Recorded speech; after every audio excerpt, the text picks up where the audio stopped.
예, 안녕하십니까. 한국외국어대학교 국제지역연구센터 HK 플러스 국가전략사업단 부단장 정기웅입니다.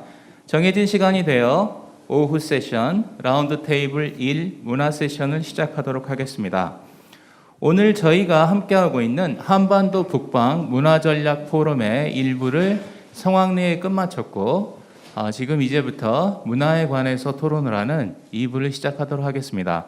오늘 한 분의 기조 발제자와 8분의 패널리스트 분들을 모셨습니다. 한 분 한 분 제가 간략하게 소개해 드리도록 하겠습니다.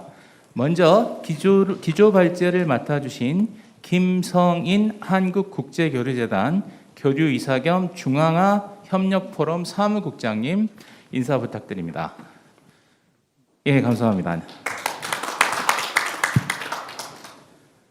예, 다음으로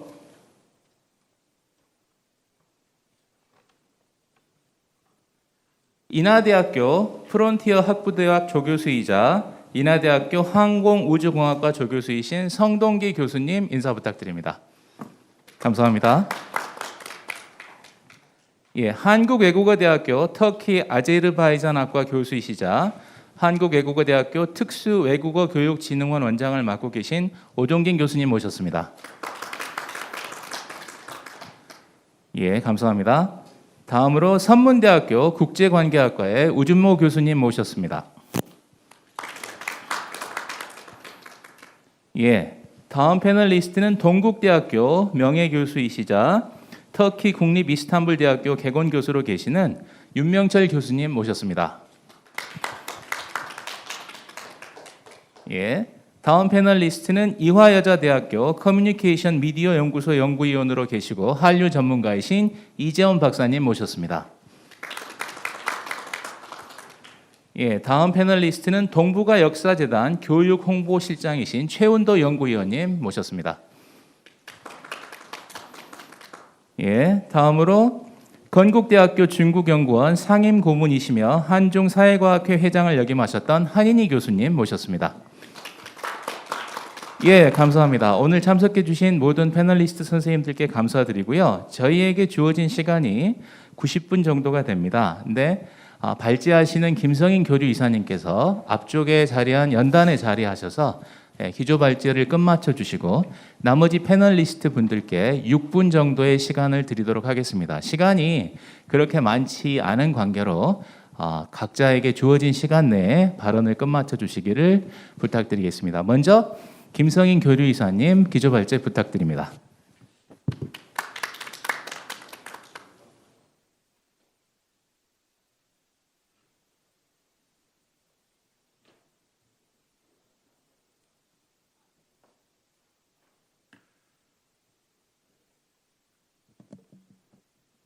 예, 우리 존경하는 우리 정기용 부단장님, 그리고 성동기 교수님, 오종신 교수님, 그리고 우준무 교수님, 그리고 운명철 교수님, 그다음에 이재원 박사님, 그리고 최운도 의원님, 그리고 한인회 고모님, 그리고 존경하는 기빈 여러분, 한반도와 북방의 그 문화적 접점을 주제로 기초 발제를 맡게 되어 영광입니다. 실크로드로 대변되는 북방 지역의 문화에 대한 관심과 이해를 심화하고 참여 주체들의 지식과 지혜를 공유하는 소통의 장을 제공한다는 점에서 오늘 행사의 의미가 크다고 저는 생각합니다. 우선 이번 포럼의 논의 대상인 북방 지역이 우리나라에 가지는 중요성을 한번 살펴보겠습니다. 논의를 위해서는 북방 지역에 대한 명확한 정의가 필요하다고 생각하는데 저는 그 북방경제협력위원회의 권역을 기준으로 한번 정의를 해보았습니다. 동위원회에서 추진하고 있는 신북방 정책은 유라시아 권역을 첫 번째 그 러시아 극동, 중국 동북 삼성 지역을 포괄하는 동북 권역, 그리고 중앙아시아 몽골의 중북 권역, 러시아 서부, 우크라이나, 벨라루스 등을 포함하는 서북 권역으로 대별하고 있습니다. 북방 지역이 공통적으로 우리나라에 가지는 의의는 우선 이 지역이 안보 물류의 전략적 요충지라는 것입니다. 북방 지역은 한국과 유럽을 연결하는 유라시아 대륙의 중요한 통로로서 고대로부터 동서무역의 주된 길목인 실크로드로 불렸습니다. 둘째, 북방 지역은 주목받는 차세대 신흥시장이자 유명한 에너지 자원 공급원입니다. 에너지 자원, 건설 인프라 분야 등 대규모 국책 사업이 국제 사업에 우리 기업이 진출할 수 있는 가능성이 매우 높습니다. 셋째로는 북방 지역의 국가들은 우리의 그 호혜적인 기반 하에 지속적인 상생 발전 협력이 가능한 지역입니다. 특히 이 지역 국가들은 한국을 경제 발전 모델로 인식하고 있어 우리의 경제 개발 경험을 전수하고 또 북방 지역 국가들의 산업 현대화를 지원함으로써 한국의 국격을 제고하고 국제사회에 대한 기여도를 높일 수 있습니다. 넷째, 사할린과 중앙아시아 지역은 고려인들이 많이 거주하는 지역으로서 우리의 정치 정서 문화적으로 유대가 매우 높은 지역입니다. 다섯 번째, 알타이어족인 한민족의 기원이 되기도 하며 앞으로 사업 앞으로 시합 벽화에서 보여주듯이 고구려인과의 교류 역사 등을 통해서 우리 민족의 뿌리와 역사를 추적할 수 있는 지역이기도 합니다. 우리나라는 북방 지역의 상계 중요성을 감안하여 신북방 정책의 기치하에 동북권역에서는 극동개발, 동북삼성협력, 남북농협력 사업을, 중북권역에서는 자원개발, 인프라 분야 협력, 제조업, 농업 및 IT 분야 협력을, 서북권역에서는 과학기술 협력을 중점적으로 추진하여 왔습니다. 신북방 정책은 평화를 기반으로 하여 유러시아 국가들과의 협력을 강화하는 대륙 전략으로 인식을 하고 있습니다. 남북로 삼각협력 추진 기반을 마련하고 한국과 유라시아 경제연합 간 FTA 추진, 중국의 1대1로 구성 참여 등을 통해서 동북아 주요국 간 다자협력을 제도화하고 나아가 한반도 유라시아 지역을 연계해 나가는 정책입니다. 북방경제권은 그동안 언어장벽, 열악한 비즈니스 환경, 서방의 신러시아 제재 등의 투자 리스크로 인해서 우리 기업의 교육 투자 규모가 그렇게 크진 않았습니다. 그러나 최근에 급속한 기업 환경 개선 추세와 북방 지역 국가의 수입 대체 산업 육성 정책은 우리 기업에게 시장 확대의 기회가 되고 있으며 우리 정부의 적극적인 신북방 정책 추진 결과로 경제 분야에서 많은 성과가 있었습니다. 특히 북방 지역의 해외 건설 수주도 늘어나고 우리의 인프라 기업의 북방 진출이 활성화되고 있습니다. 하지만 가시적인 성과가 주목받고 있는 경제 협력에 비해서 문화 협력에 관해서는 다소 아쉬운 점도 있다고 생각합니다. 북방 지역과의 문화 협력은 신북방 정책 중점 추진 과제 15개의 과제 중에 하나로서 경제 협력 과제가 14개인 점에 비추어서 다소 왜소한 점이 있습니다. 또 문화 협력 방안의 세부적인 내용을 보더라도 한류 확산 추세에 맞춰서 북방 지역 특성에 맞는 한류 콘텐츠 진출을 확산시킨다든지 2020년을 한로 수교 30주년을 맞아 문화 교류의 해로 지정한다든지 주로 우리의 문화를 일방적으로 전파한다는 측면이 좀 강하다고 생각을 합니다.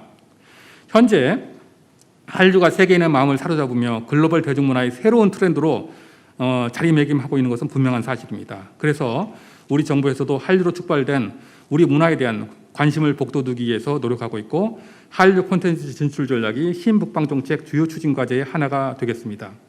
하지만 북방 지역과의 교류를 촉진함에 있어서는 경제 일변도의 협력이 상대방 국민에게 어떠한 인식을 줄 것인지도 생각해 볼 필요가 있다고 생각합니다. 문화협력을 추진함에 있어서는 한류 콘텐츠 판로 개척이라는 경제 일변도 내지는 일방적인 한류 전파에 대해 시기와 반감을 나타내는 상대국 정부와 국민이 있을 수도 있다는 점을 짚어볼 만한 일입니다. 국제 교역에서도 국가 간 수출과 수입이 적정한 균형을 이루어야 통상관계가 안정적으로 발전될 수 있듯이 국가 간의 외교도 그리고 국제교류도 서로 주고받는 이익균형의 관계 속에서 미래지향적 방향으로 발전해 나갈 수 있다고 보기 때문입니다. 특히 문화는 경제 통상관계는 달리 상대국 국민의 정서와 감성에 직접적으로 영향을 미친다는 점에서 일방적 문화 전파에 대해 상대국 정부와 국민들의 민감한 반응을 나타낼 수도 있다는 점을 간과해서는 안 되겠습니다. 즉 우리 한국 문화의 우수성을 알림과 동시에 타 문화를 수용하고 공유해 나가는 문화적 소통과 나눔의 자세가 중요하다고 생각을 합니다. 그러면 북방 지역과의 문화 협력 과제 추진 과제를 한번 살펴보겠습니다. 우선 북방 지역 국가의 무형 문화 보존을 위한 지원 강화가 필요하다고 생각을 합니다. 최근 고대 문명 간 교역 루트로 기능을 했던 실크로드가 재조명되고 있습니다. 문명 간 대화와 교류의 장으로서 고대로부터 실크로드 교육의 중심에 위치하였던 중앙아시아에 대한 관심이 높아지고 있습니다.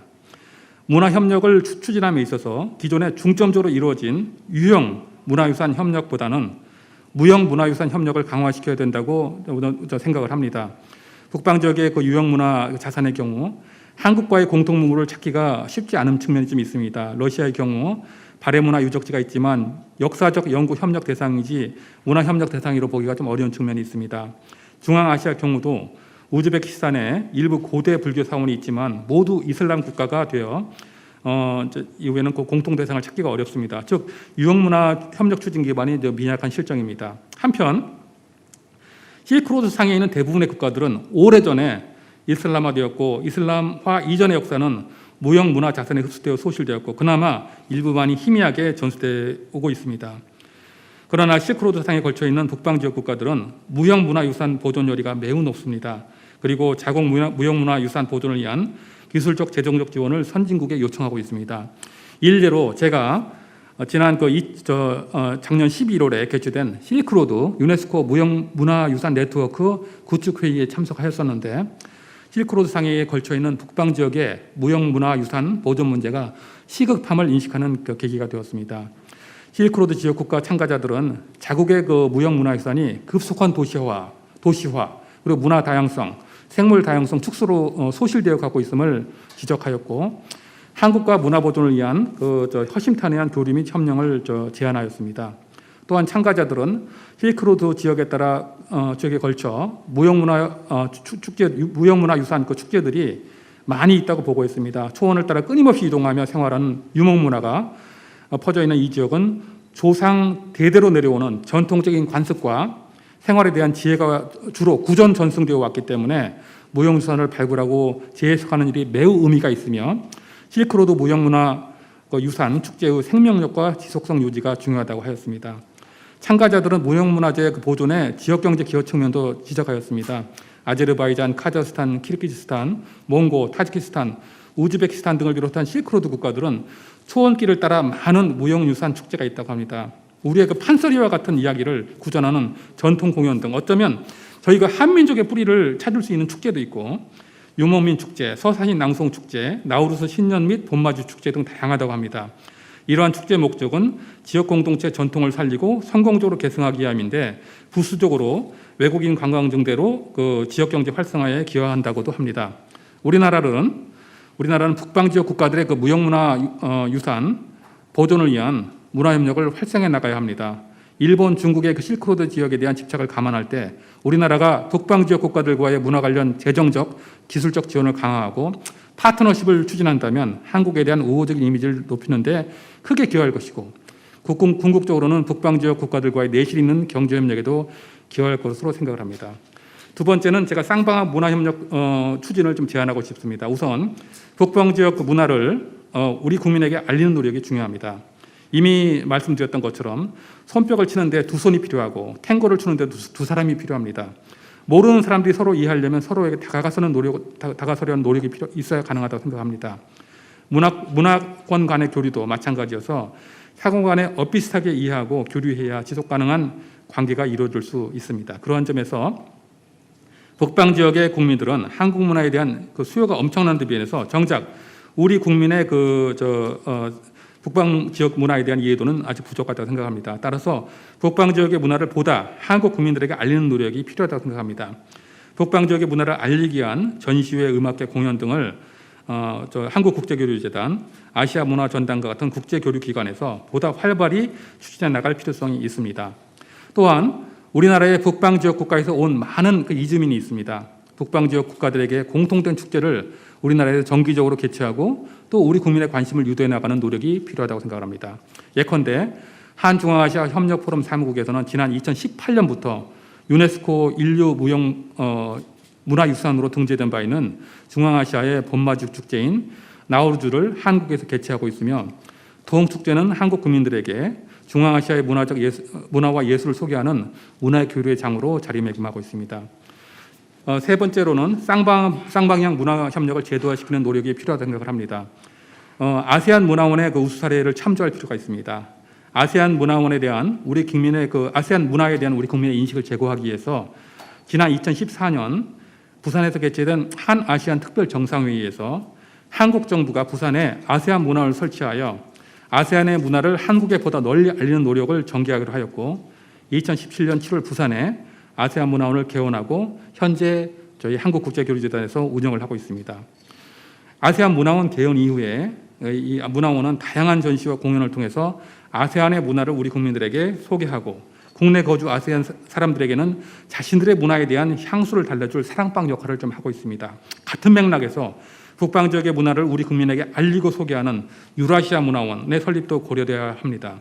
유라시아 문화원은 북방 지역 국가들의 문화를 한국 국민에 알리고 우리나라가 우리 민족의 뿌리를 찾고 고려인들의 그 희미해져가는 문화를 복원시키는 데 큰 역할을 할 것으로 기대를 합니다. 세 번째는 고려인 그 문화 보존을 위한 협력도 필요하다고 생각합니다. 구소련으로 이주한 한인은 사할린 한인과 고려인으로 구분할 수 있다고 합니다. 그 사할린 한인의 경우에 주로 1940년대 러시아로 이주를 좀 하셨고 1960년대 초중반까지 한국 학교를 운영하고 소련 붕괴 전까지는 한국어로 신문을 발간하는 등 한국 문화와 언어를 어느 정도 고수해 왔다고 생각을 합니다. 반면에 그 중앙아시아 등으로 이주한 고려인들은 상황이 다릅니다. 1937년 생활토전을 빼앗겼고 일본어 말을 빼앗겼습니다. 1937년 스탈린은 극동 연해주 등의 그 고려인들을 중앙아시아주로 강제 이주시켰고 1938년에는 고려인 학교들을 소련 일반 학교로 전학시키면서 러시아어로 교육을 시켰습니다. 이와 같은 역사적 배경으로 인해서 고려인들은 사실 한국말을 잘 못합니다. 그 결과 구전 전통 및 표현은 자연적으로 소멸될 수밖에 없었다고 판단됩니다. 이들 북방 지역 국가들과의 문화협력을 추진하면서 그 국가들의 그 고려인과 같은 소수민족 문화보호 이니셔티브도 지원하고 또한 우리 민족의 뿌리를 보존할 수 있을 것입니다. 방법론적으로는 상대 국가기관과 협력하여 고려인들의 생활문화 중에서 무형문화유산으로 가치가 있는 중요한 내용을 중심으로 현지조사를 통해 체계적으로 수집하여 보존해주는 노력도 가치가 있을 거라고 생각합니다. 다시 한번 코로나19 어려운 상황에서도 한반도 북방문화전략 포럼을 개최해 주신 주최 측의 노력을 높게 평가합니다. 특히 또 이번 그 포럼이 북방 지역 국가들의 국민들과 보다 가까워지고 상호 우애를 강화하는 데 도움이 될 것이라고 확신합니다. 우리나라의 북방 지역 국가들과의 그동안의 그 문화협력 방향 및 성과를 점검하고 보다 건설적으로 협력을 진전시켜 나갈지에 대한 성찰의 기회를 주었다고 생각을 합니다. 한번도 북방문화전략 포럼의 지속적인 발전을 기원합니다. 감사합니다.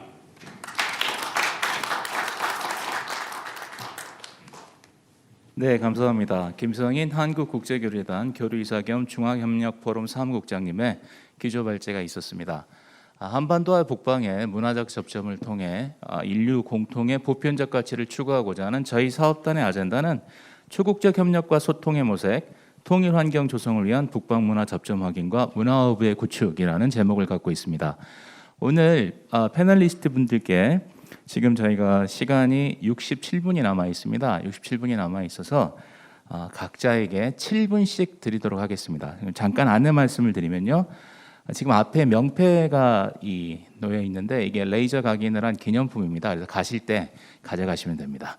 두 번째는 밖에 이 선생님들 성함이 박힌 도자기가 준비되어 있습니다. 그래서 그 도자기 본인의 성함이 박혀 있기 때문에 절대 다른 분 것과 바뀌지 않게 주의해서 수령해 주시고요. 마지막으로 지금 나눠드린 프로시딩은 미완성본입니다. 이 회의가 끝나고 저희가 정리를 다시 해서 한국어, 영어, 러시아어로 3개 국어로 정리가 된 축사와 그리고 선생님들의 발제 그리고 토론이 수록되어 있는 프로시딩을 다시 제작해서 배송해 드리도록 하겠습니다. 자, 그러면 가장 먼저 인하대학교 성동기 교수님부터 시작해 주시면 감사하겠습니다. 부탁드립니다.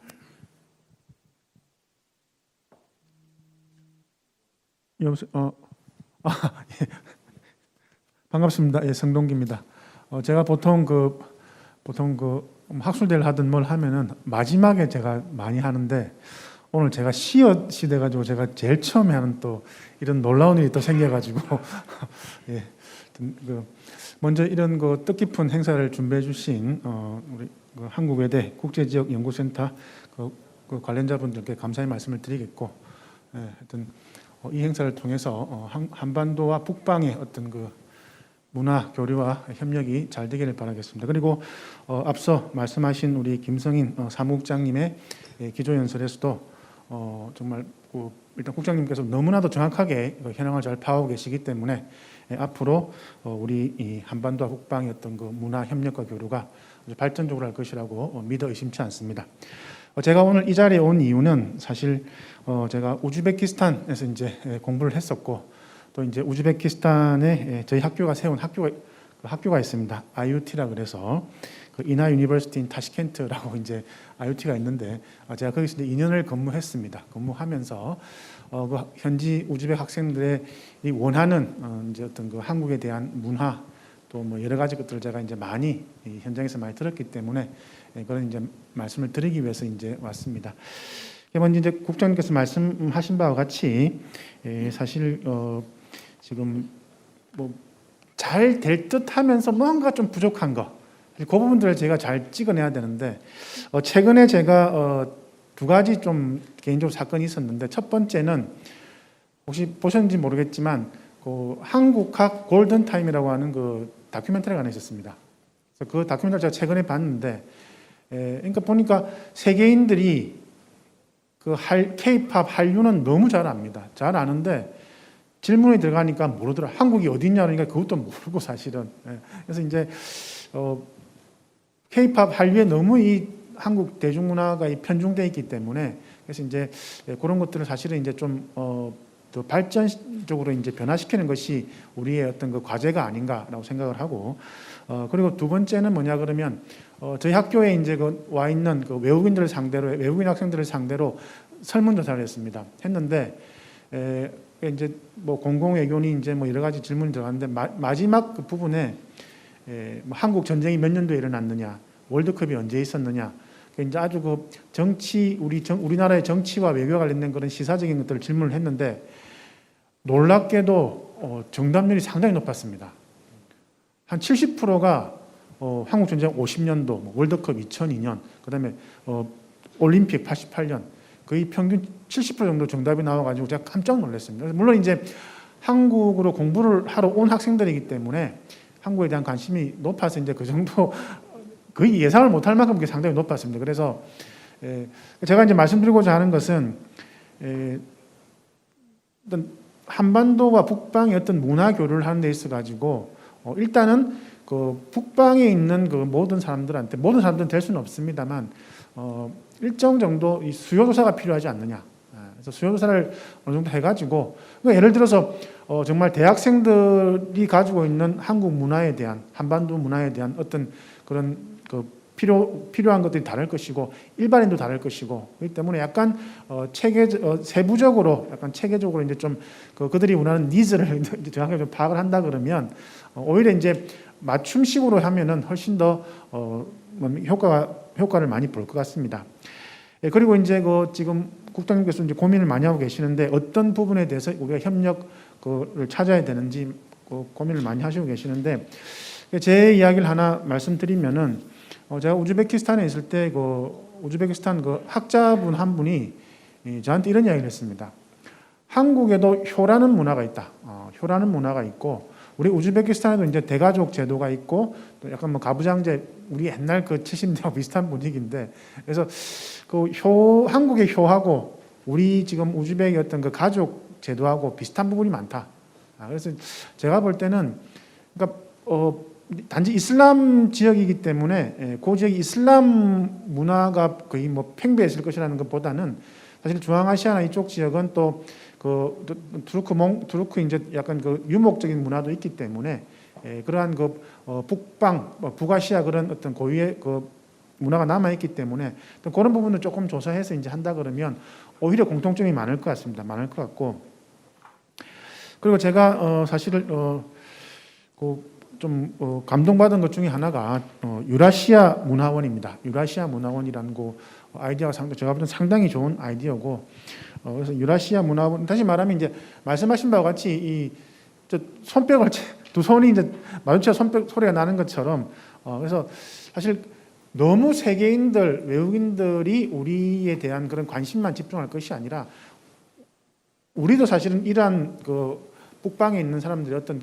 기본적인 문화는 사실 좀 소개를 많이 해야 된다고 보는데 그 이유는 뭐냐 그러면 약간 좀 주제가 벗어날지는 모르겠습니다만 저는 사실 저출산 고령화 문제가 우리나라의 가장 큰 문제라고 봅니다. 그래서 이 저출산 고령화를 해결할 수 있는 지금 뭐 방안에 대해서 이제 뭐 정부에서도 저출산 고령화 위원회를 지금 만들고 이제 많이 고민들을 하고 있습니다만 저는 개인적으로 그렇습니다. 이 문제를 해결하는 또 하나의 방법은 결국 뭐 아직까지는 뭐 사실 이미지가 안 좋지만 뭐 조선족, 고려인, 결국 외국 국적 동포들이 이제 사실은 들어와서 이제 그런 부족한 부분들을 대체하는 것도 하나의 방법이 아닌가. 그러려면 어떤 이제 과정이 필요한가 그러면 사실 그분들이 동포긴 하지만 결국 이제 외국인으로 봐야 되기 때문에 그럼 그 사람들이 살고 있는 그 지역의 어떤 문화라든지 또 그분들이 거기 체류하면서 이제 가지고 있는 그런 우리가 한민족이 아닌 그런 것들을 좀 이해하는 그런 것이 필요합니다. 그래서 뭐 지금 뭐 깨놓고 말하면은 조선족에 대한 이미지가 사실 안 좋습니다. 안 좋지만 사실 그렇지만 이제 그런 부분들에 대한 어떤 기본적인 이해를 갖다가 이제 할 수 있는 그런 그 교육도 필요한 것 같고 그래서 사실 좀 저출산 고령화까지 제가 이런 말씀드려서 죄송합니다만 그런 관점으로 본다 그러면 그래서 이제 그 지역의 북방 지역에 있는 그런 우리 외국 국적 동포들이 있는 그 지역의 어떤 문화를 소개해서 상호간에 이제 또 접촉을 하는 이제 그런 게 있으면은 나중에 이제 서로 충돌하는 부분은 좀 작지 않을까 이렇게 예상해 봅니다. 시간 다 됐는데 마지막으로 이제 제가 최근에 계속 이야기하는 것이 이제 고려인 역사박물관을 좀 만들자라고 이제 부탁을 하는데 제가 뭐 어디 글 쓸 때도 그렇고 고려인 역사박물관이 필요한 이유는 결국 이제 1세대가 돌아가는 이제 대부분 다 많이 돌아가셨습니다만 그분들이 가지고 있는 또 새로운 우리 한민족의 어떤 문화적 유산들이 지금 사라지고 있습니다. 그래서 예를 들어서 뭐 박물관 만들어 가지고 여기에다 갖다 주세요 그러면 아마 그분들이 다 갖다 주실 거라고 족보도 갖다 주실 거고 뭐 사실 그분들이 가지고 있는 정말 어디 구석에 처박아 놓은 그런 것들이 이제 박물관으로 많이 모일 거로 예상합니다. 그래서 어떤 이런 제가 말씀을 드리면서 제 의견을 마치겠습니다. 예, 감사합니다. 예, 성동희 교수님 감사합니다. 좋은 말씀 감사하고요. 다음으로 한국외국어대학교 터키 아제르바이잔학과 교수이자 한국외국어대학교 특수외국어교육진흥원 원장인 오종진 교수님께 토론 부탁드리겠습니다. 7분 드리겠습니다. 예, 반갑습니다. 방금 소개받은 한국외국어대학교의 오종진 교수라고 합니다. 반갑습니다. 예, 저 또한 지금 우리 하고 있는 HK 국가전략사업단의 프로젝트에 참여 교수이기도 하고요. 또 방금 소개받은 것처럼 한국외대에서 진행하고 있는 우리 국립국제교육원의 지원을 받아 하고 있는 특수외국어 교육원의 또 원장을 하고 있습니다. 또 한편으로는 제가 터키 문화부 산하 유누스 엠레라는 인스티튜트라는 그 터키 공식 문화원인데요. 그 문화원의 원장도 지금 맡고 있는데 이 모든 업무가 어떻게 보면 지금 우리가 말하고 있는 신북방과 관련된 여러 가지 사업을 하고 있는 기관이기도 합니다. 그러다 보니까 몇 가지 제 개인적인 의견과 또 생각을 좀 나누고자 합니다. 근데 그에 앞서 오늘 기조연설을 해주신 우리 김성인 사무국장님의 발표를 듣고 저는 깜짝 놀랐습니다. 왜냐하면 한국도 많이 변하고 있구나라는 생각을 했습니다. 무슨 소리냐면 지금 짚어주신 것들에 대한 것이 진짜 우리가 필요하고 어떻게 보면은 기존에 우리가 이 신북방이라는 지역을 그 전에는 유라시아 이니시티브라든가 다양한 걸 통해서 우리가 이 지역을 접근을 했지만 사실은 경제 교류와 또 고려인 이런 거 위주로 주로 했던 것 같습니다. 그런데 경제 교류든 또 고려인이든 간에 현지와의 관계를 조금 하려면 그 지역에 대한 문화의 이해는 필수라고 생각이 되는데요. 우리 아까도 말씀 주셨지만 이 신북방 지역의 이 투르크권 지역은 한국과도 역사라든가 문화가 상당히 유사하며 공유할 것도 많고 연구할 것도 많습니다. 그렇기 때문에 향후 이 지역과의 정치 경제를 조금 더 발전하기 위해서는 앞서 말씀드린 우리 김성인 사무국장님 말씀해 주신 다양한 문화 교류가 이루어져야 되지 않냐 생각이 듭니다. 그렇기 때문에 어떻게 보면은 오늘과 같은 이 신북방 프로그램에 대한 이런 것도 되게 의미 있다고 생각이 드는데요. 소위 말하는 90년대 초반 소련이 무너지고 나서 이제 중앙아시아라는 새로운 지역이 나오고 나서는 터키라는 나라도 터키가 어떻게 보면 딱히 신북방에 들어가지는 않지만 신북방과 관련 되게 많은 나라이기도 합니다. 터키 같은 경우는 그 지역이 자신의 형제 민족이 살고 있고 뿌리이기도 하고 또 문화권이기 때문에 또 서구는 이 지역에 대해서 터키의 역할을 기대하는 그런 차원에서 터키를 많이 지원을 했습니다. 그러다 보니까 터키는 한때 90년대 초반 이 지역에서 맏형 역할을 한다며 뭐 정치, 경제, 뭐 문화, 교육 뭐 이런 것들을 아우르는 다양한 활동을 펼쳐왔습니다. 그렇지만 아시다시피 이 지역은 기존에 있는 러시아라든가 중국이라든가 이런 거대 미국이라든가 이런 거대 국가들 또한 영향력이 있고 이 지역의 역할이 있는 지역입니다. 그러다 보니까 터키 같은 경우는 나름 적극적으로 이 지역을 공략을 하다가 본인의 한계를 느끼고 90년대 중반 들어서는 사실 나가 떨어졌습니다. 그리고 나서 집중한 것이 뭐냐면 바로 문화 교육을 우선으로 둔 소프트 파워 전략으로 이 지역을 접근했습니다. 그래서 이 지역에 집중적으로 지원하는 게 뭐냐면 교육 지원, 즉 학교를 지었습니다. 초, 중, 고 대학교를 지었고요. 그 다음에 또 문화와 관련된 뭐 대학생 교류 뭐 사업을 해가지고 매년 2만 명의 중앙유라시아 지역에 있는 학생들을 터키로 유학을 시킨다든가 뭐 이런 것들을 하면서 이 지역에 장기적으로 터키와 좀 더 가까울 수 있는 그런 밑바닥 작업을 아마 이때부터 시작을 했습니다. 그게 한 95년도 이후의 일인데요. 그리고 나서 오히려 중앙 아시아에 있는 다양한 투르크 국가로부터 더 호응을 받고 있습니다. 그 전에는 약간 맏형 역할을 한다면서 약간의 반감도 있었는데 오히려 소프트 파워 문화적으로 접근을 하면서 이 지역에 대한 소위 말하는 최근에 카자흐스탄, 우즈베키스탄, 아제르바이잔은 이제는 그들의 국가 위상도 상당히 올라갔습니다. 그렇기 때문에 이제는 더 이상 맏형이라는 얘기는 안 하고 같은 파트너이자 동반자라는 역할을 하면서 공동의 문화, 역사 이런 것들을 이제 공동으로 하는 그런 작업들을 많이 하게 됩니다. 그래서 대표적으로 이때 우리가 터키가 한 행동을 보게 되면 예를 들면 투룩소이는 아마 조금 좀 찾아보시면 알겠지만 그 투르크권의 유네스코와 같은 역할을 하는 것입니다. 그래서 각국에 있는 문화 장관이 돌아가면서 이 지역에 대한 공동의 문화 발굴이라든가 이런 것을 하고 면서 어떻게 공통된 그런 것을 하는 사업을 하는데요. 제가 알기로는 한국도 요거 최근에 이 지역에 대한 그 투룩소의 지금 옵저버로 지금 참여하고는 있다고는 알고는 있습니다. 그렇지만 이제 조금 더 우리가 적극적으로 이걸 좀 더 활용할 필요는 있고요. 그 외에 뭐 투르크 언어 국가들의 협의회라든가 소위 말하는 터키 스피킹 스테이트 그런 카운슬도 있고요. 그다음에 투르크루타이 투르크 협의회 이런 것들이 많이 있습니다. 근데 이것들이 보면 대부분 문화와 관련된 사회 문화적인 그런 접근을 하는데 한국도 우리가 앞서 말씀드린 뭐 여러 가지 공통의 문화와 이런 거 언어 이런 것들 할 것이 많기 때문에 요거와 같이 우리가 유기적으로 된다면 결과적으로는 정치 경제적으로도 우리가 큰 그걸 보지 않을까 생각합니다. 물론 이 지역에 뭐 상하이 협력기구라든가 시카라든가 다양한 정치 협의체가 있습니다. 그렇지만 저는 오히려 그것보다 더 중요한 거는 한국이 이 지역으로 문화적으로 접근하면 좋지 않을까 하는데요.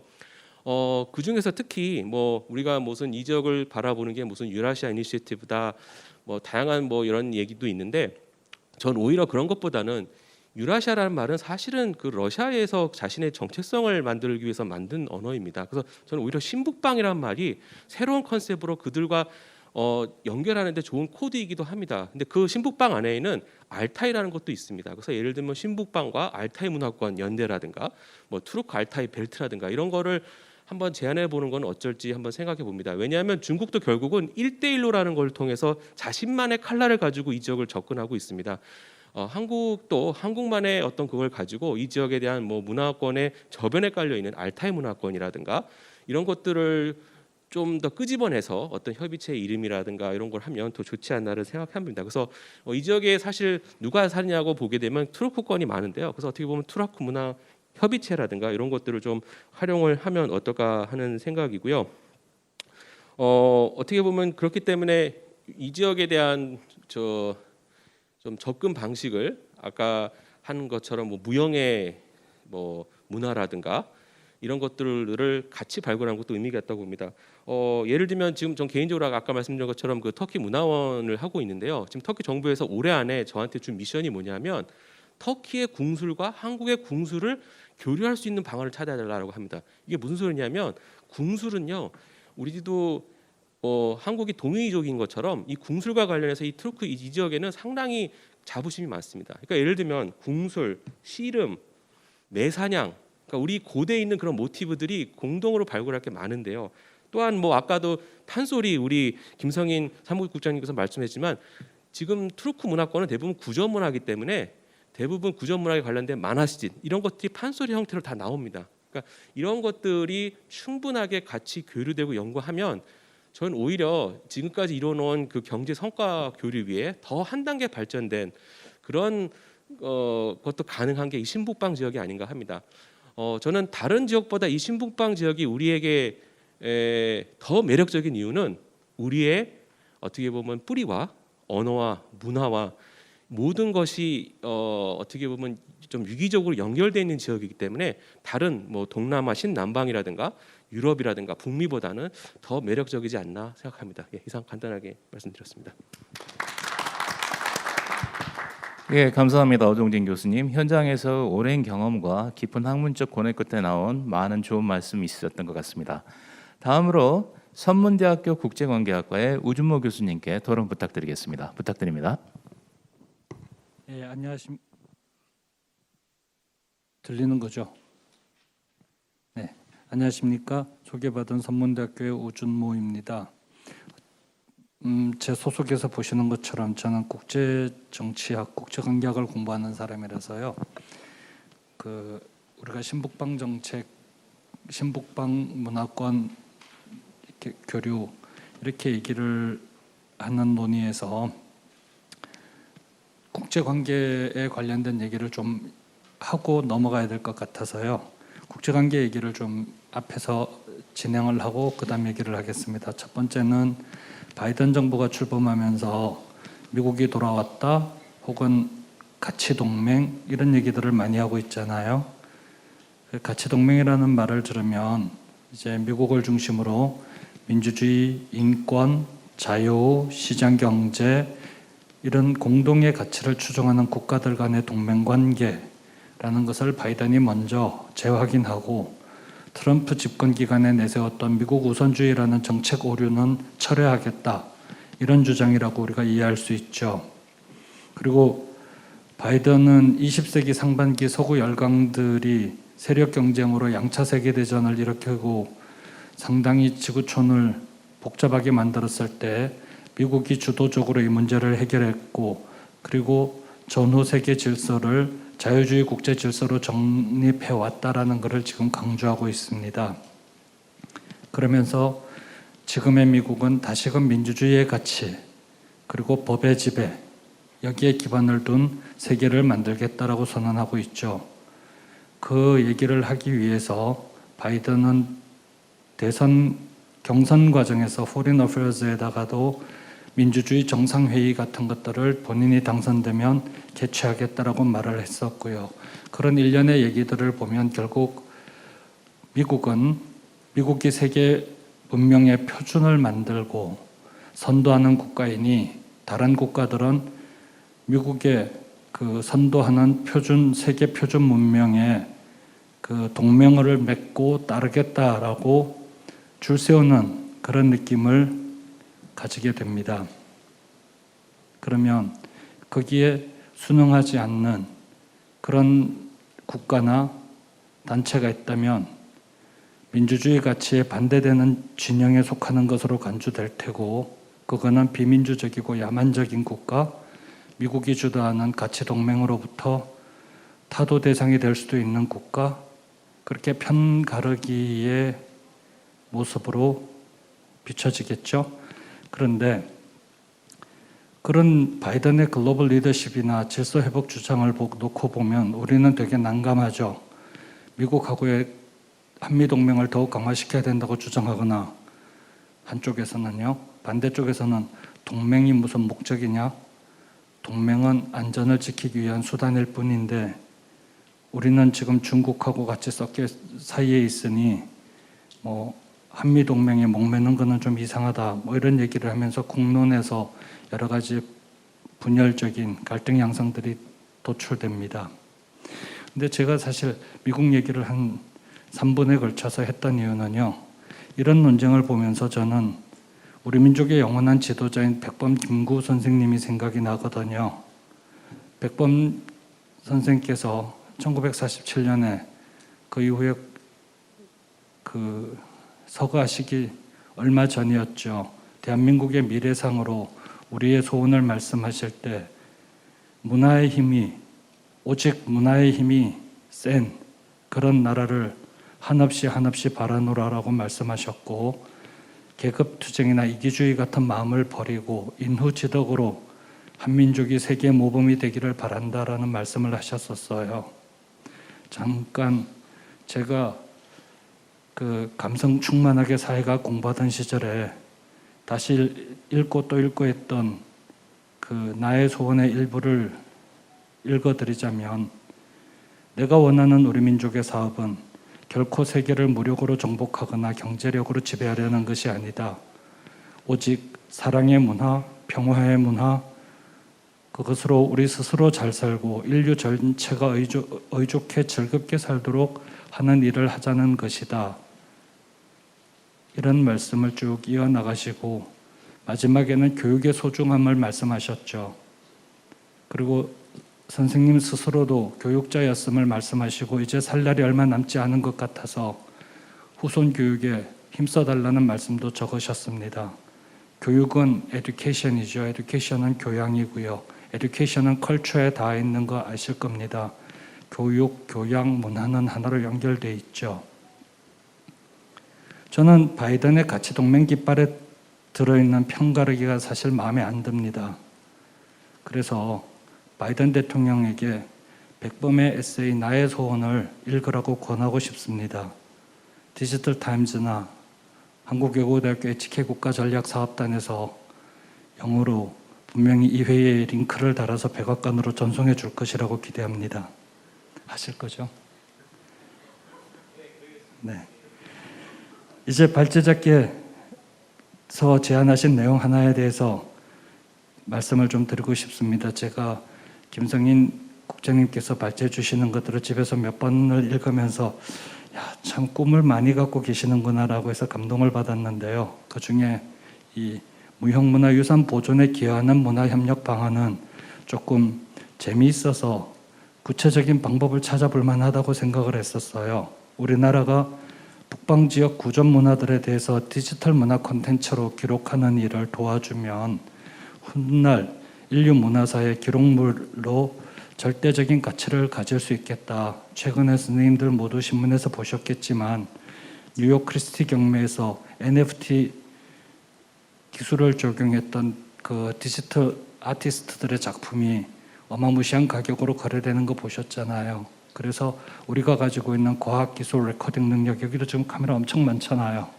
이런 기술력을 가지고 중앙아시아나 이런 알타이권이라고도 말씀하셨고, 이런 우리 북방 국가들의 구전 문화에 대해서 기록 필름을 만들어 놨다가 NFT만 등록하고 다 쉐어를 해놓으면 우리가 굉장히 큰 자산도 가질 수 있겠다는 말씀을 드립니다.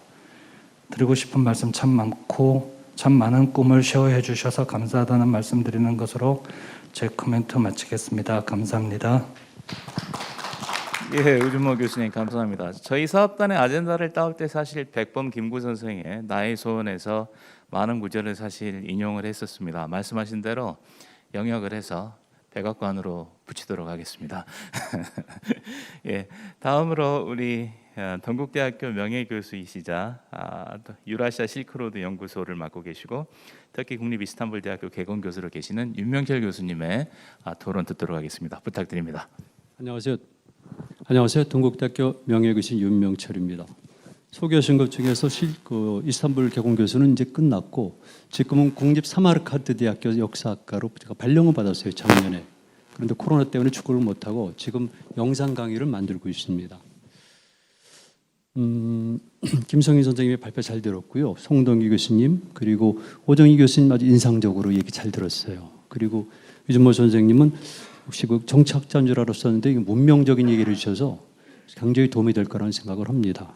제가 발표자에 관해서 몇 가지 질문 겸 그다음에 저는 한국사 전공자고요. 그리고 동아시아양사 전공자입니다. 동시에 유라사사는 공부는 비전문가입니다. 그런데 최근에 공부를 하고 있고요. 그런 관점에서 제가 여기 계신 모든 분들께도 지적 겸 그리고 조언을 할까 합니다. 7분이니까 빨리 진행하는데요. 조금 전에 오종진 선생님 말씀하셨지만 유라시아에 대한 정의가 필요하다. 그랬을 경우에 학계, 경제계, 정치계가 협의할 필요가 있습니다. 이게 통일되어 있지 않아요. 그리고 공간에 대한 분리도 제가 오늘 조금 이따 지적하겠지만은 발제자께서도 약간 혼동을 일으킨 부분이 있습니다. 그래서 그것도 우리가 염두에 두고 있고요. 제 개인적인 생각은 정치, 경제 외에도 문화성에는 예술, 사상 이런 걸 포함한 거죠. 이런 식의 공간 분리를 다시 할 필요가 있다. 말씀하셨지만 유라시아 노태우 정부부터 이미 북방 정책은 시작됐고 박근혜 정부 때 유라시아 이니셔티브, 지금 정부가 신북방 신남방 정책을 추진하고 있는데 제가 늘 그렇듯이 좀 여러 가지로 좀 답답함과 의문을 느껴요.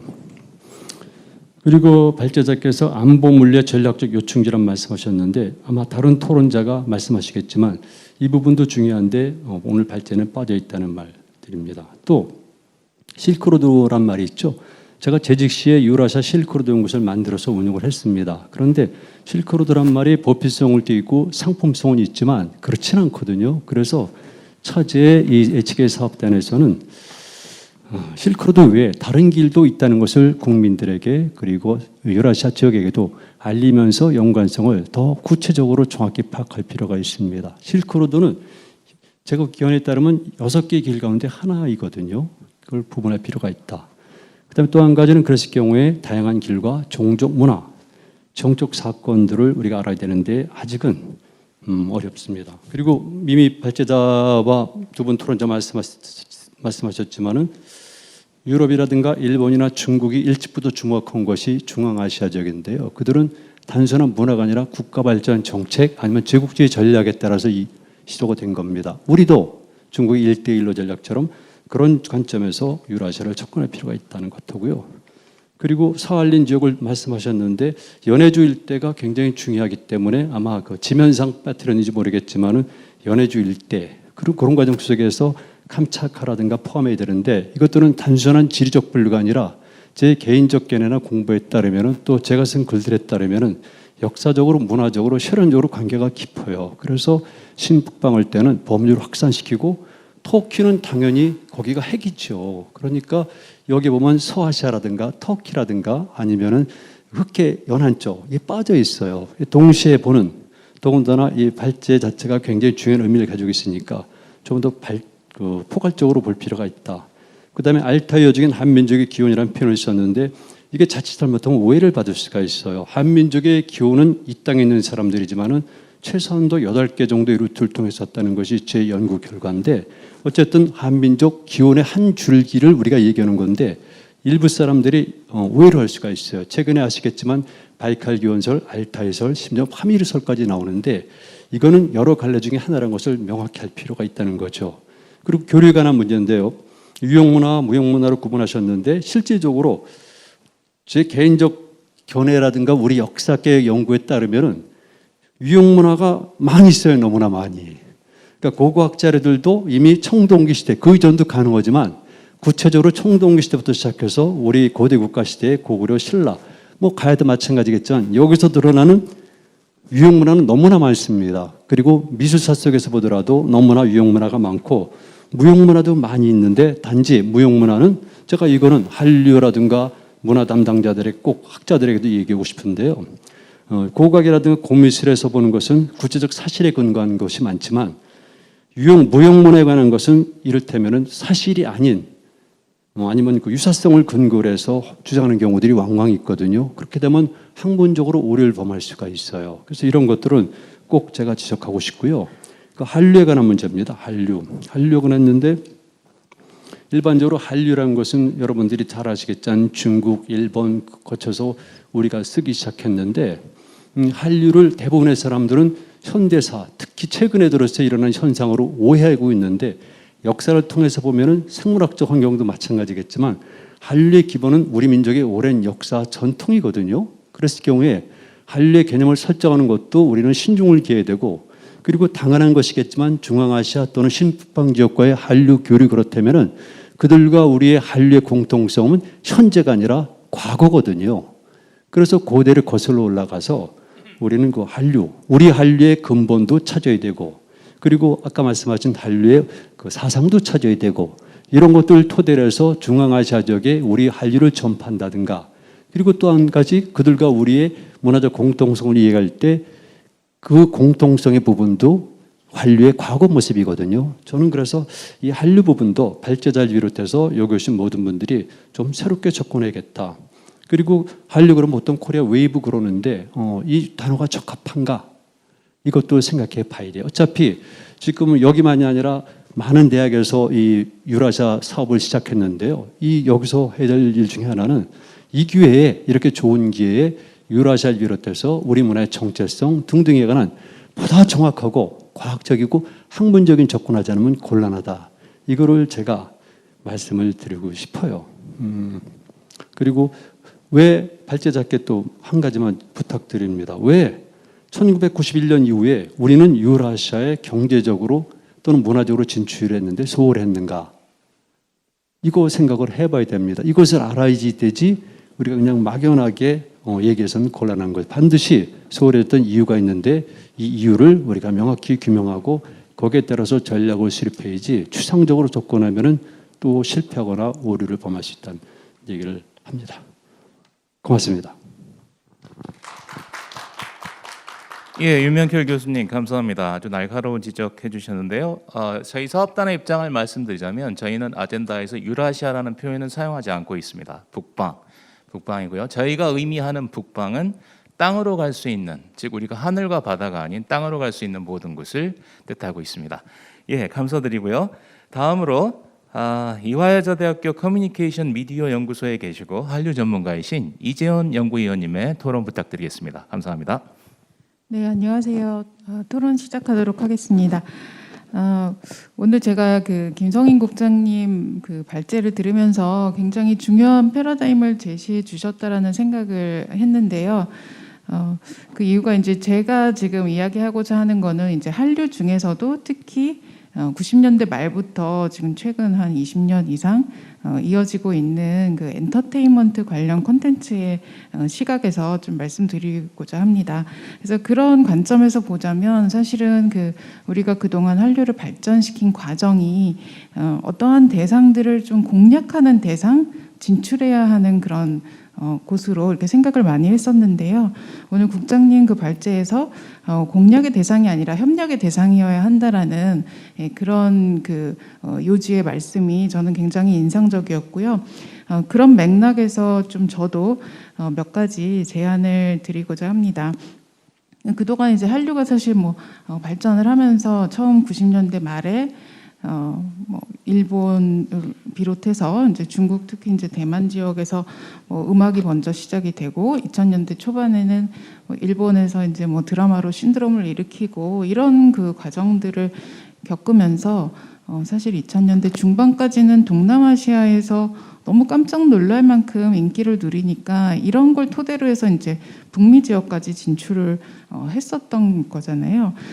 지금은 이제 전 세계적으로 좀 어느 정도 토대가 마련이 되었지만 사실은 우리가 왜 그동안에 일본이나 미주 중심으로 이 시장을 바라봤는가에 대한 좀 어떤 생각을 해봐야 될 것 같아요. 왜냐하면 실제로 현장에서 일하는 그 기획사들의 이야기를 들어보면 그 일본과 이제 일본이 그 우리나라와 관계 속에서 어떤 일본에서 무엇인가 어떤 콘텐츠가 판매되었을 때 실질적으로 수익이 크다라는 점, 그런 점들이 사실은 어떻게 보면 우리가 북방 지역에 대해서 문화적인 진출을 하는데 소홀한 부분이 분명히 있었을 거라는 생각이 드는데요.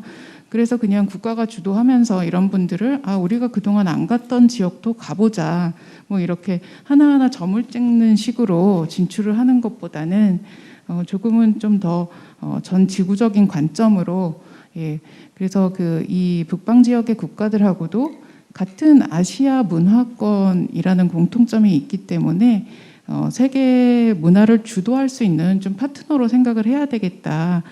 그런 생각을 많이 좀 해야 될 것 같아요. 그래서 사실은 이런 이제 문화들, 뭐 K-팝이라든지 K-드라마 뭐 이런 표현들을 쓰는데요. 이러한 컨텐츠들이 사람이 직접 만든다는 점, 그리고 사람들의 그 마음을 움직여야 한다는 점이 사실은 너무너무 힘든 그런 분야잖아요. 예, 그렇기 때문에 문화를 잘 모르기 때문에 벌어지는 그런 어떠한 위기 상황들이 상당히 생각보다 많이 있습니다. 그래서 우리가 그냥 이 물건을 가지고 가서 뭐 판매하는 그런 개념으로 접근해서는 안 된다는 생각이 들고요. 그런 면에서 이제 몇 가지 제안을 좀 해보자면, 첫 번째로는 이제 협업의 상대로 좀 생각을 했으면 좋겠어요. 그래서 함께 뭐 합작 제작을 할 수도 있을 거고요. 근데 우리들이 이제 그동안 해왔던 것들은 어떤 거대한 자본이 들어오거나 이러면은 갑자기 막 반기면서 같이 협력을 하고 어떤 문화 콘텐츠에 대한 완성도보다는 제작비가 들어온다고 한다. 이러면은 뭐 갑자기 뭐 합작을 하는 이런 방식들이 사실은 많았었는데요. 그동안 그런 부분들을 조금 더 확장을 시켜서 그 국가가 사실 이제 도와줄 수 있는 부분이 있다면 북방 지역에서 뭐 예컨대 영화를 촬영할 수도 있는 거고요. 이제 영화를 촬영하고 그 지역에서 이제 촬영한 이후에 뭐 촬영 비용에 대한 것들을 뭐 다시 이제 보존을 해준다거나 이런 방식들로 사실은 이제 서로 윈윈하면서 관광지를 뭐 개발을 해나갈 수도 있는 부분들, 그렇게 해서 같이 만들어갈 필요가 있을 것 같고요.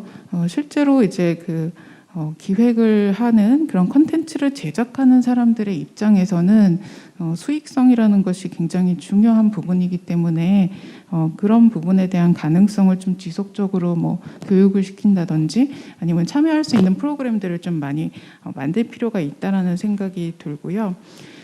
두 번째로는 이제 그 일반인들이 그 참여할 수 있는 부분들, 아까 이제 우리들도 사실은 이제 북방에 대한 그 이해도가 굉장히 부족하다라는 그 말씀들이 많이 나왔었는데요. 페스티벌을 이제 한국에서 연다든지 이런 것들이 굉장히 좋은 시도라고 생각을 해요. 그리고 온라인을 통해서 우리가 이제 언택트로도 얼마든지 사실 만들 수 있는 그런 것들인데 미처 이제 생각을 못하기 때문에 사실 어떻게 보면 그 사각지대에 있거든요. 아예 생각을 하지 못하는 그런 부분들이 있어서 예를 들면 이제 뭐 먹방 크리에이터 뭐 이런 러시아만을 대상으로 하는 먹방 크리에이터가 뭐 김치를 만드는 모습을 이제 뭐 올린다거나 이러면은 이제 그 굉장히 관심이 높고 뭐 클릭 수도 올라가게 되는데요. 이런 것들을 그냥 온라인에서 크리에이터들끼리 자기들끼리 이제 러시아 대사다 뭐 이런 식의 이제 그 뭐 지칭을 하면서 막 활동을 하기도 하거든요. 근데 이런 부분들을 우리가 좀 사실은 함께 개발해 나갈 필요도 있는 것 같아요. 새로운 미디어 환경 속에서 그 일반인들이 사실은 많은 생산 활동을 하고 있기 때문에 이들의 제 생산 활동에 뭐 함께 할 수 있는 부분이 있는지, 그런 부분들이 사실은 그 어떤 굉장히 거시적인 차원에서의 문화 교류보다 훨씬 효과도 있을 수 있을 것이다. 온라인 환경에서 그런 좀 생각이 들어서요. 그런 교류들을 좀 더 높일 수 있으면, 확대할 수 있으면 좋겠다라는 생각이 들고요. 네. 그리고 이제 세 번째로는 이런 이제 컨텐츠를 현지화하는 그런 지속 가능한 방안들을 좀 더 고민을 해야 될 것 같은데요. 사실 한 15년 전에 가수 서태지가 이제 블러디보스톡에 배를 타고 가서 공연을 한 적이 있었어요. 이제 그런 식의 좀 찾아가는 그런 활동들이 좀 더 늘어나야 될 것 같고요. 그때 당시에는 이제 KTNG에서 후원을 해서 가서 공연을 하기도 했었는데요. 지금은 이제 한류 기획사들이 그 현지의 트레이닝 시스템을 아예 수출하는 그런 방식으로 현지인들로 구성된 아이돌을 데뷔시킨다거나 이런 이제 시도들을 지금 막 하고 있는데, 대부분이 이제 중국이나 일본 중심으로 이제 시도를 하고 있어서 우리가 북방 지역에 대한 그 시도들도 좀 더 확대할 수 있는 방안을 함께 논의해 보면 좋을 것 같다는 생각이 듭니다. 네, 여기까지 하겠습니다. 예, 이재현 연구위원님 감사합니다. 모든 토론자분들께 사실 충분히 시간을 드리면 좋겠는데 그러지 못해서 죄송스럽게 생각합니다. 예, 다음으로 동북아 역사재단 교육홍보실장을 맡고 계신 최훈도 연구위원님 부탁드리겠습니다. 네, 여러분 안녕하십니까? 저는 동북아 역사재단의 교육홍보실장을 맡고 있습니다. 일단 먼저 이런 자리에 초대해 주신 HK 플러스 국가 전략 사업단과 디지털 타임즈에 감사를 드립니다. 제가 왜 굳이 이렇게 긴 이름으로 감사를 드리냐 하면 오늘 이 포럼의 주제가 국가 전략 사업단에서 주도를 하는 것이기 때문에 제 토론과 관련이 있을 것 같아서 길게 인사를 드렸습니다. 요즘 우리 언론에 보면은 뭐 김치, 한복 다 이제 문화적인 거죠. 그래서 문화가 과연 어떤 것인가에 대한 생각을 많이 하고 있습니다. 그럼 뭐 김치, 한복 문제가 생기니까 신문들에 보면 이국리 저국리 하다가 결국은 알아볼 때가 동북아 역사재단밖에 없다고, 동북아 역사재단 뭐 하고 있냐고 저희들 막 비난을 하고 있는데 저희들도 아주 난감한 처지에 처해 있습니다 지금. 자, 그럼 문화는 과연 무엇일까 생각을 해보면 뭐 간단하게 얘기하면 김치나 한복 같은 것도 사실은 문화라는 한 요소로서 주고받으면서 서로가 주고받는 과정에서 생긴 것이기 때문에 그게 꼭 누구 것이냐, 네 것, 내 것 할 문제가 아니다 라는 게 이제 기본적인 문화에 대한 이해인데, 그렇다고 해서 오늘 우리가 이야기하는 문화가 우준모 교수님이 존경하는 백범 선생님이 이야기했던 나의 소원에 나오는 경제와 정치와 분리된 단순히 문화, 그런 나라가 되고 싶은 문화일까 하는 생각이 먼저 듭니다. 그래서 김성인 이 사무국장님 발표를 들어보면 저도 공부가 참 많이 됐습니다. 그래서 읽는 동안에는 어떤 생각이 들었냐면 쌍방향 문화협력을 추진하자, 그리고 무형문화 보존을 하는 걸 우리가 지원을 해줘야 된다라는 말씀을 하셔서, 야, 정말 우리가 저 멀리 떨어진 중앙아시아 지역과 같이 문화 교류를 할 수 있으면 참 좋겠다. 서로가 이해할 수 있고 서로가 교류를 늘려나간다면 얼마나 우리 세계관도 넓어지고 얼마나 좋을까라고 생각을 했습니다.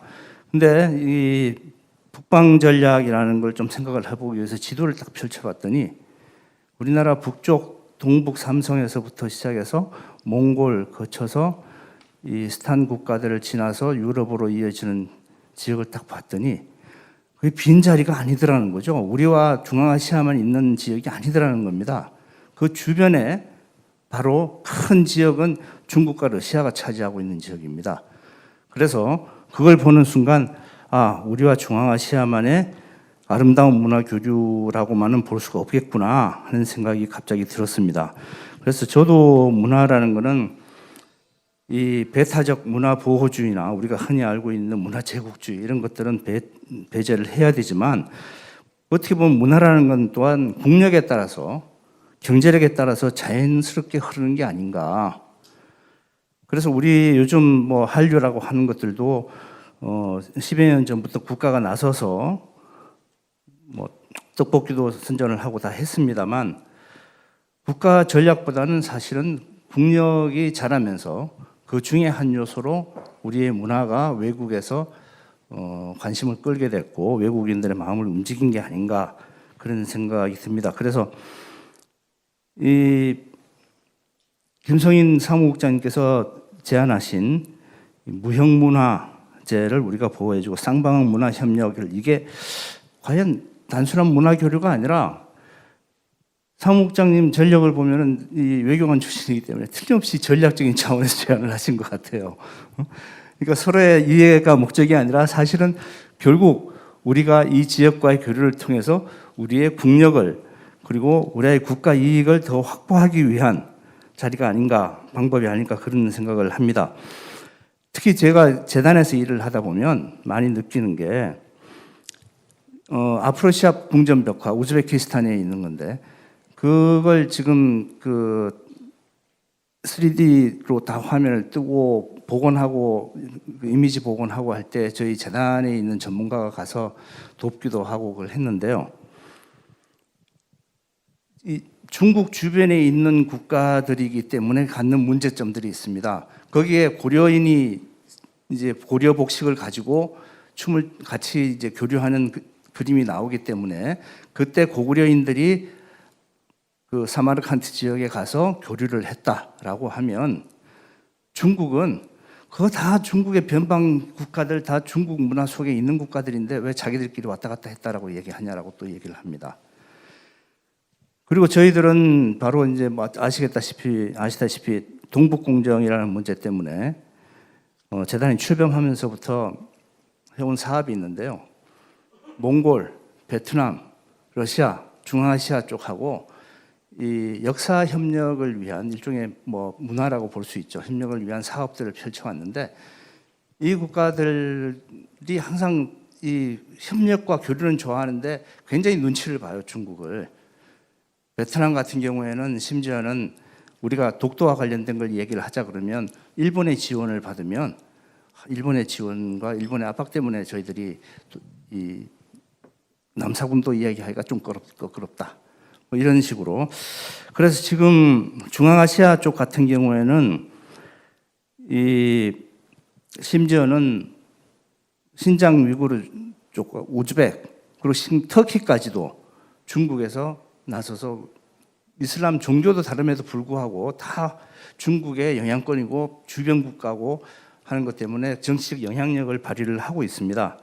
그래서 재단에서 지금까지 해왔던 그 다른 그럼 어떠한 방식으로 우리가 문화교류를 좀 더 진행할 수 있을까를 생각을 해보면 재단에 했던 것들은 동아시아사라는 걸 개발을 해가지고 동아시아사 속에서 중국, 일본, 베트남, 몽골의 이 관계를 한번 보자는 시도를 지금 한 10여 년째 하고 있습니다. 그것처럼 이 중앙아시아 북방과의 교류를 생각한다면 좀 더 그런 큰 틀에서의 역사라든가 문화를 한번 생각해보는 방법이 좋지 않을까 하는 생각입니다. 그래서 우리 오늘 이제 주제인 중앙아시아의 문화 협력과 교류에 대해서도 이런 중국과 러시아 사이에 있는 지역이라는 걸 고려해서 전략적인 차원에서 우리가 고려할 수밖에 없는 상황이 아닌가라는 게 제 발표 요지입니다. 감사합니다. 예, 최윤도 실장님 감사합니다. 사건이 터질 때마다 고생하고 계시는 동북아 역사재단에 심심한 위로의 말씀을 드립니다. 그리고 마지막으로 건국대학교 중국연구원 상임고문으로 계신 한인희 교수님 토론 부탁드리겠습니다. 감사합니다. 네, 반갑습니다. 건국대학교 중국연구원의 한인입니다. 이 토론자로서 제일 마지막에 있다 보니까 부담이 상당합니다. 좋은 얘기들은 다 하셨기 때문에 저는 이제 무슨 얘기를 할까 이제 생각을 하는데 좀 결론 삼아 이렇게 좀 볼 수 있지 않을까 싶어요.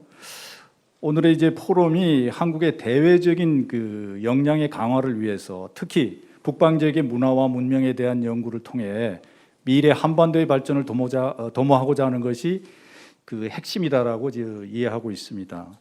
핵심은 한국 외교 역량을 발전시켜서 이른바 약소국에서 강소국으로 전환시킬 수 있는 기회를 북방 지역의 지정학적, 문화적 측면에서 새로운 관점을 통해 정책적 대안을 마련할 수 있다는 점에서 큰 이의가 있다고 생각을 합니다.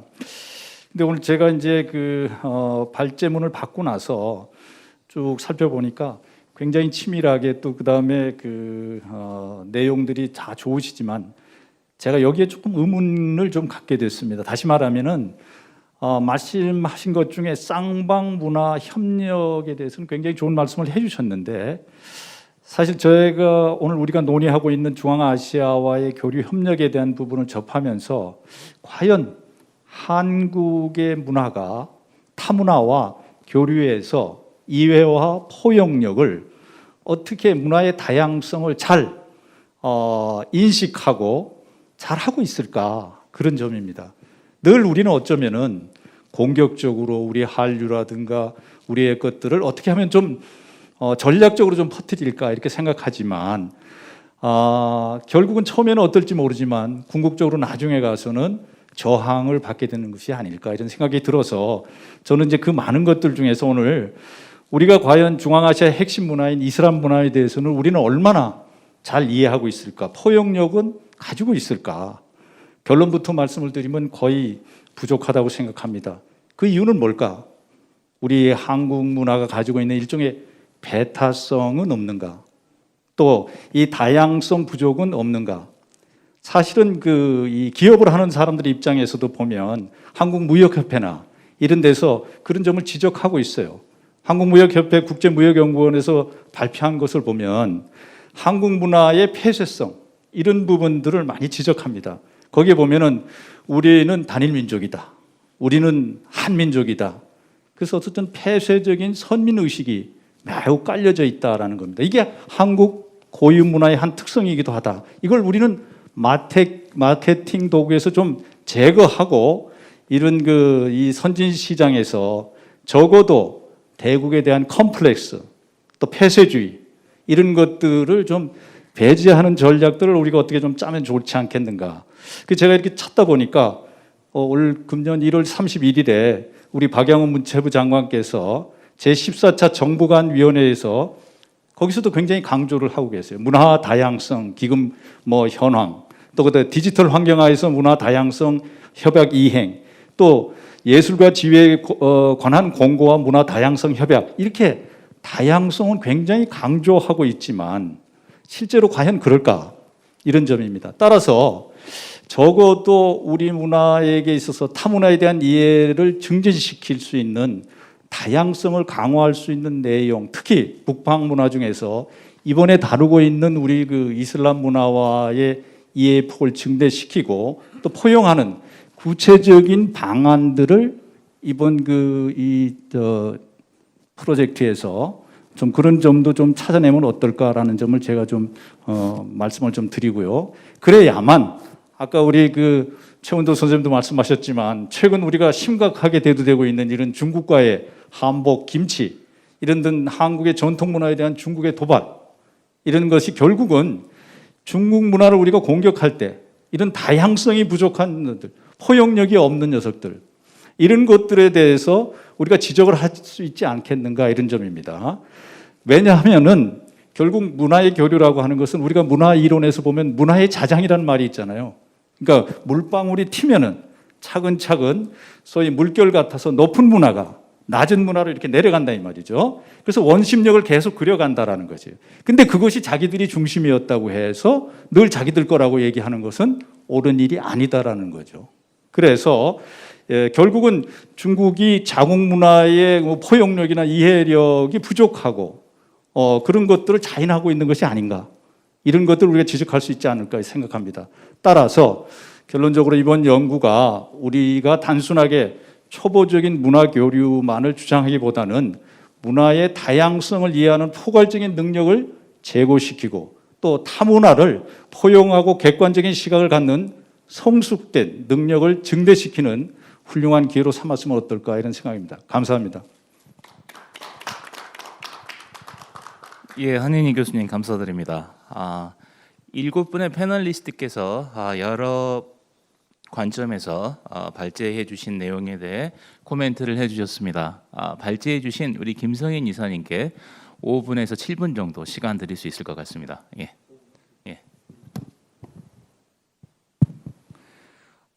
정말 사실은 제가 너무 박학비제해가지고 우리 교수님들 이렇게 패널리스트들 여러분들의 어떤 식견과 통찰력을 따라갈 수가 없습니다. 정말 제가 오늘 많은 것을 오늘 많이 배웠고 느꼈습니다. 이제 또 어떻게 감히 코멘트하기 어려운 부분도 많이 있는데 좀 어떻게 코멘트라기보다는 좀 제가 어떤 이렇게 애로 같은 것을 말씀을 좀 올릴 테니까 좀 양해를 좀 부탁드리겠습니다. 첫 번째로는 제가 이 숙제를 처음 받았을 때 신북방 애들 북방 문화를 받았을 때 제가 고민을 참 많이 했어요. 그러면 북방에는 중국과 러시아가 포함되는데 이 문화가 중국 하나만 상대하기도 버겁고 러시아 문화를 상대하기도 버거운데 그러면 이 넓은 북방의 카바레지를 어떻게 해야 되느냐 고민들을 좀 많이 한 측면이 좀 있었습니다. 그래서 제가 착안을 한 점이 뭐였냐면 그냥 실크로드 정도 하나를 좀 받아보고 한번 착안하면 어떨까 하는 정도의 착안을 했습니다. 그래서 범위가 다소 협소했음을 좀 용서를 좀 해주십시오. 그리고 이제 아까 저 윤명철 교수님 너무나 이렇게 날카롭게 많은 점 주셨는데 제가 앞으로 많이 유념을 하겠습니다. 이제 다만 제가 이제 그 실사를 하다 보니까 느낀 건데 이 유형문화재를 보니까 저희가 이제 그 공통점을 한국과 중앙아시아나 이렇게 특히 중앙아시아 이렇게 실크로드 국가 간에 공통점을 찾으려고 했더니 관심들이 좀 많이 없더라고요. 공통점이 일단 많지가 않았고요. 두 번째는 그 유형문화유산에 대해서는 별로 이렇게 니즈가 많지 않고 관심들이 많이 없더라고요. 근데 다른 한편으로 무형문화유산에 대해서는 자기들이 그걸 보존할 수 있는 스킬이 별로 부족하다고 합니다. 그걸 갖다가 한국이 굉장히 그렇게 좀 그런 거 보존할 수 있는 여러 가지 기법들이 뛰어나니 그런 기법들을 뛰어날 수 있게끔 좀 유네스코 그 한국위원회 이런 데 재정 지원을 좀 해가지고 우리 저기 사무국에서 재정 지원을 해서 보존을 해달라는 그런 요청이 있어가지고 제가 뭐 이제 무역적으로 그냥 착안을 하게 된 겁니다. 다른 의미는 없었는데요. 일단 니즈적인 측면에서 좀 한번 그렇게 한번 확인을 해봤었습니다. 그리고 그 외에 이제 우리 또 이제 우리 최은도 실장님께서 말씀 주셨던 그 여러 가지 그 북방들이 좀 많은데 이제 어떤 그런 것들 역시 저도 공감합니다. 이게 결국에 이제 중국과 러시아 그런 문제에 대해서 우리가 어떻게 이제 그런 걸 갖다 북방 문제 앞에 개념 정리는 좀 돼야 될 그런 필요성이 있다고 생각을 합니다. 그리고 이제 우리 성동 교수님 말씀하셨던 그 니스의 포커스를 둔 맞춤형 문화 전략도 필요하다고 저는 이제 공감을 좀 충분히 하고요. 그다음에 우리 오 교수님께서 특별히 여기 아주 중요한 말씀 주셨는데 우리가 이제 이 기회점에서 신북방 컨셉에 대한 전환 필요성을 다시 한번 검토를 해가지고 이것은 저희 뭐 중앙아 사무국에 이런 데서 할 영역이 아니고 이것이야말로 전체적인 아마 이제 그 국가적 어떤 여러 가지 그 석학들 사이에서 담론을 통해서 정립을 하고 거기에 대해서 좀 국가에 좀 제시도 좀 해주고 이런 방향들이 좀 필요할 거라고 생각합니다. 이걸 사실 이게 이론적인 체계가 약한 우리 어떤 그런 일부 관료들에서 끌어갈 문제는 좀 아니니까 그런 걸 좀 여러 우리 이런 석학들 분께서 좀 선도를 해주시면은 저희가 기꺼이 좀 따라가고 싶습니다. 그리고 이제 우리 이재원 박사님께서 특히 제가 좀 하는 것이 이걸 좀 협업의 차원에서 한번 저희가 검토를 계속 해보겠습니다. 이런 그 차원 자체를 이제 어떻게 이제 이걸 갖다가 서로 상대방을 존중하는 차원의 협업을 가는 거. 그걸 이제 그게 결국에는 이게 어디까지 연계가 되냐 우리 이제 하이네 교수님께서 말씀하셨는데요. 그 쌍방교류의 현실성 문제를 많이 지적을 해주셨는데 그러면은 이제 우리가 약한 그 포용력 차원에서 우리 어떻게 협업을 어떻게 할 수 있느냐 이런 방향인데 제가 경험이 하나 있던 게 뭐냐면 아까 제가 잠깐 발제해서 저희가 2014년 그 한국과 열나라 아세안 정상 간의 그 정상회의 통해서 그 사람들이 무슨 이야기를 했냐면 당신네 나라는 우리 아세안에다가 몇백억 달러 흑자를 이루고 있지 않느냐. 그런데 왜 한국 사람들은 아세안 사람 무시하느냐. 그 말이 되느냐. 이런 항의가 있었어요. 그래서 그러면은 당장에 뭐 답변은 못 해드리지만 그래도 우리가 한번 당신네 문화를 우리 한국 사람이 알고 존중할 수 있는 기회를 드리겠습니다. 해가지고 그 외교부에서 예산을 대고 부산에 땅을 줘가지고 부산에다가 한 750억 정도 건물을 세워가지고 주로 하는 것 자체가 아세안 문화를 그 주한 아세안 대사관들이 주면은 그걸 그대로 한국 사람들한테 홍보하는 겁니다. 그리고 아까 이제 그 이슬람 문화 말씀을 하셨는데 실질적으로는 거기다 저 이번에 보니까 이슬람을 믿는 데가 10나라 중에서 나라로 쓰면 3나라 브루나이하고 이제 그 말레이시아, 인도네시아인데 태국도 일부가 있습니다. 근데 그분들에서 기도방을 따로 마련을 해드렸습니다. 마련도 해드리고 그러니까 저희가 이게 전면적으로 문화를 다 포용은 못하겠으나 점차적으로 우리가 그 사람들의 문화를 있는 그대로 좀 한국에 알려주고 좀 포용하는 노력들을 차차차 좀 가보면 좀 어떨까 하는 생각이 좀 들어서 했습니다. 궁극적으로는 저희가 이제 앞으로 오늘 여러 가지 이야기 나온 것 중에서 이제 그러면은 가장 저희가 저희 실무를 이제 하는 사람 입장에서 저는 사실 이제 한국과 중앙아시아 간의 어떤 실질적인 이제 경제 협력, 강력급 협의체를 운영을 하고 그걸 지원을 하고 있는데. 경제협력, 사회협력, 문화협력 포괄적으로 협력을 하고 있습니다. 정부 일종 국제기구적 성격의 외교부 산하 기관인데요. 저희가 가장 큰 애로가 무엇이냐면은 이제 이게 항상 보면은 이제 중앙아시아 같은 경우에도 보면 아주 기미한 멤버십 문제가 있더라고요. 아까 이제 터키 있지 않습니까? 여러 나라로 확산을 시켜야 되는데 이게 이 나라를 확산시키려면 여기가 반대하고 뭐 반대하고 해가지고 아직은 5개 나라 머무르고 있는데 결국 멤버십 문제가 확대가 되면은 우리 북방의 그 신역 경영에도 굉장히 도움이 될 것 같으니까 이것도 한번 같이 좀 고민해야 될 문제라고 생각이 되고요. 그다음에 그 문화협력의 어떤 그 실질적으로 아까 봤을 때 저희가 가장 고민은 뭐냐면 아까 말한 북방이라고 하는 데 있어 가지고 그 궤를 갖다가 문화 쪽에 관해서는 경제보다는 조금 줄여야 되지 않나 생각이 됩니다. 경제는 공통 이슈가 있거든요. 러시아의 어떤 유전이라든지 중앙 유전이 있지만은 문화만큼은 조금 약간 뭐랄까 이 러시아하고 중국을 좀 약간 좀 배제한 상태의 나머지 나라들을 좀 중심으로 해가지고 약간 우리 호혜적인 의미에서 우리가 약간의 어떤 문화 어떤 그 사람들한테 당신의 문화를 존중하고 우리가 좀 배려를 해줍니다는 그런 개념에서 어프로치하는 것도 좀 필요하지 않을까 하는 조심스러운 생각을 해봤습니다. 다시 한번 오늘 여러 가지 주셨던 고귀하신 말씀들 제가 꼭 반영을 하고요. 앞으로도 저희 사무국에 좀 많이 제가 혹시 이번에 알게 되면 많이 좀 모실 수 있는 기회를 가졌으면 고맙겠습니다. 감사합니다. 예, 김성인 이사님 감사합니다. 뭐 다들 아시다시피 한국국제교류재단은 대한민국 공공외교의 최천병이시고 오전에는 코이카의 손 이사장님께서 오셔서 이제 그 공공외교에 관한 말씀을 해주셨는데 앞으로 우리가 해나갈 게 많다라고 생각을 합니다. 무엇보다도 국익을 우선시하는 게 맞겠지만 동시에 서로가 공감할 수 있는 굳이 국익을 앞에 내세우지 않더라도 세계인이 모두 공감할 수 있는 인류 공통의 보편적 가치를 추구한다는 측면에서 문화를 통한 교류가 중요하다고 생각됩니다. 오늘 이제 여러 학자분들 그리고 전문가분들 관료분들께서 서로 이제 관점을 같이 하시는 부분도 있고 또 서로 달리하는 부분도 있는데 이러한 논쟁점들은 앞으로의 지속적인 연구를 통해서 저희가 하나씩 해결해 나갈 수 있을 거라고 보고 그 중에서 우리 사업단이 어떤 일정한 역할을 담당할 수 있기를 희망합니다. 오늘은 사실 해외의 전문가분들도 모시고 싶었으나 아시다시피 코비드-19 사태로 인하여 내년에는 좀 더 확장해서 여러 전문가분들을 모시고 함께 할 수 있는 기회를 마련해 보도록 하겠습니다. 오늘 참석해 주신 여러 패널리스트 선생님들 그리고 무엇보다도 기조발제를 맡아주신 김성인 이사님 감사드립니다. 고맙습니다.